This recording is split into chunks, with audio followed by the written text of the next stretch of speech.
जय माता दी। त्रयोदश अध्याय सुरत और वैश्य को देवी का वरदान।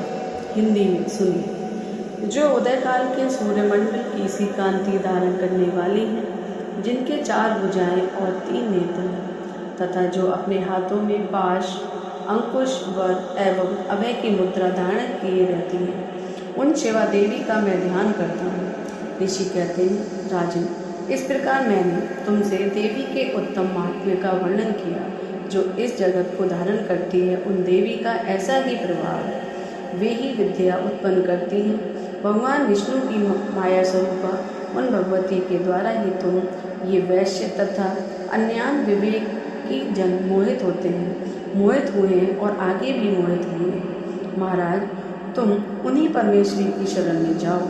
आराधना करने पर वे ही मनुष्य को भोग, स्वर्ग तथा मोक्ष प्रदान करती हैं। मार्कंडेय जी कहते हैं, कौष्टुकी जी मेघा मुनि के ये वचन सुनकर राजा सुरत ने उत्तम व्रत का पालन करने वाले उन महाभाग महर्षि को प्रणाम किया। वे अत्यंत ममता और राज्यापहरण से बहुत खिन्न हो चुके थे। महामुनि इसलिए विरक्त होकर वे राजा तथा वैश्य तत्काल तपस्या को चले गए और वे जगदम्बा के दर्शन के लिए नदी के तट पर रहकर तपस्या करने लगे। वे वैश्य उत्तम देवी सूक्त का जप करते हुए तपस्या में प्रवृत्त हुए।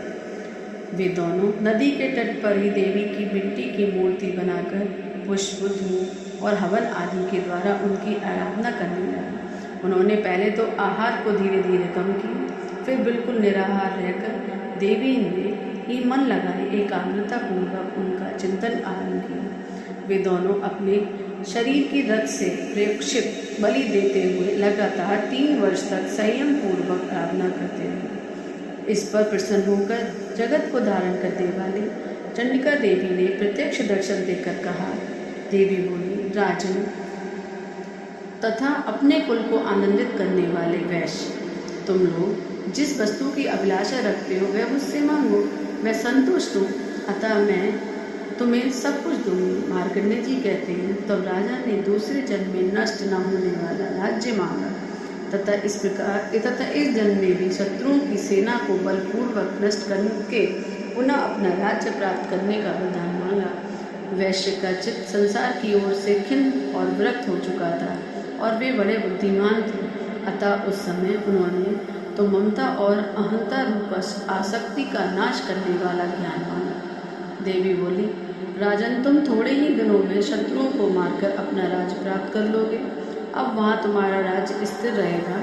फिर मृत्यु के पश्चात तुम भगवान विश्ववान सूर्य के अंश से जन्म लेकर इस पृथ्वी पर सार्वणिक मनु के नाम से विख्यात होंगे। और वैश्यवर, तुमने भी जिस वर को मुझसे प्राप्त करने की इच्छा की है उसे देती हूँ। तुम्हें मोक्ष के लिए ज्ञान प्राप्त रहेगा। मार्कंडेय जी कहते हैं, इस प्रकार उन दोनों को मनोवांछित वरदान देकर तथा उनके द्वारा भक्तिपूर्वक अपनी स्तुति सुनकर देवी अंबिका तत्काल अंतर्ध्यान हो गई। इस तरह देवी से वरदान पाकर क्षत्रियों में श्रेष्ठ सुरत सूर्य से जन्म ले सार्वणिक नामक मनु हुए। इस प्रकार श्री मार्कंडेय पुराण में सार्वणिक मनवंतर की कथा के अंतर्गत देवी महात्म्य में सुरत और वैश्य को वरदान नामक 13वां अध्याय पूरा हुआ। बोलो जय माता दी।